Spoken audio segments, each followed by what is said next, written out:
এক মাদ্রাসায় এরকম খাদেম ছিল, তো খাদেমের সাথে বাচ্চারা খুব দুষ্টামি করত, ডাকতো গরু। কি হ্যাঁ, পড়ার সময় গরু ডাকতো। তো ও ছিল একটু সাদা সিধা, সাদা সাদা সিধা বোঝেন, সরল ছিল, সরল সহজ সরল, একটু হাবলা টাইপের, তো বেশি মাথায় নিত না।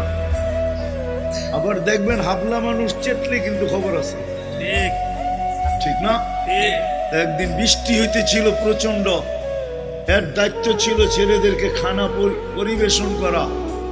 তো খানার সময় হয়ে গেছে, খানা নিয়ে আসে না, তো ছেলেরা চিৎকার দিতেছে গরু কই গেল। একটু পরে দেখতেছে খানা নিয়ে আসতেছে, তো সবাই চিৎকার দিয়ে বলতেছে ওই গরু এত দেরি করলি কেন? বাস সরল সহজ তো লেগে গেছে মাথায়। খানা নামায়া দিয়া মোহতামিম সাহেবের কাছে যা বলতেছে চাকরি করব না। কেন? বাড়ি মাদ্রাসায় যেটি পালেন এটি সব দেয়া দাও। সবসময় গরু বলে শোয়া গেছি, আজকেও গরু বলতেছে, বিজা বিজা খানা নিয়ে আইলাম। তো মোহতামিম সাহেব বুঝছে যে সরল সহজ মানুষ চেতলে তো এরমই চেতে গেছে গা সিধা বাড়িতে। রাত্র ৩টার সময় আসতেছে, আয়সা মোহতামিম সাহেবের দরজায় খটখটাইতেছে, জিজ্ঞাসা করছে কে? হুজুর আসছি। কি জন্য? চাকরি করব। তুমি না দিনের বেলা চলে গেলে চাকরি করবে না? এতদিন চাকরি করতেছিলাম শুই না, এখন চাকরি করব দেখা। বলছে এটা আবার কি দেখা চাকরি করবে মানে? আমি স্বপ্নে দেখতেছিলাম কিয়ামত হয়ে গেছে, আমি পুলসিরাতের পাশে যে দাঁড়ায় আছি, পুলসিরাত চুলের মতো চিকন, তলোয়ারের মতো ধার। ভয় পাইতেছিলাম এটার উপরে পা রাখবো তো রাখবো কি করে। একটু পরে চিৎকার শুনলাম, তো দেখলাম মাদ্রাসার ছেলেগুলা সবগুলা হইহুল্লার করতে করতে আসতেছে। ওরা পুলসিরাতের পা দিতে দেরি, এটা সুপার হাইওয়ে হয়ে যেতে দেরি হয় নাই।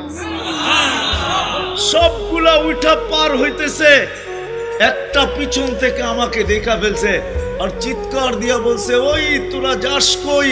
আমগো গরুটা তো দাঁড়ায় আছে, ওরে নিয়ে যাবি না? বলে সবগুলা পিছে ফিরে আসছে আর আমাকে উঠায়া কেউ হাতে কেউ পায়ে ধরা সব কাঁধে করে নিয়ে পার করা দিছে। ঘুমের থেকে জায়গা গেছি, এই জন্য চোখে দেখা আমি এখন চাকরি করব। কমসে কম আমরা সামনের যে মাসটা আসতেছে রমজান, শাবান তো শুরুই হয়ে গেছে।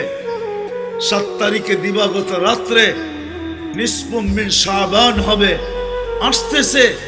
কমসে কম আমরা এই রমজান মাসে আলেম ওলামা তোলাবা আইম্মা ইমাম হক্কানি পীর মাশায়েখ এদের সাথে আমরা সহানুভূতির ব্যবহার করব। করব তো ইনশাআল্লাহ। পাক্কা ওয়াদা? পাক্কা ওয়াদা। ওয়াদা পাক্কা? আল্লাহ আমাদের সবাইকে আমল করার তৌফিক দান করেন। ওমা আলাইনা ইল্লা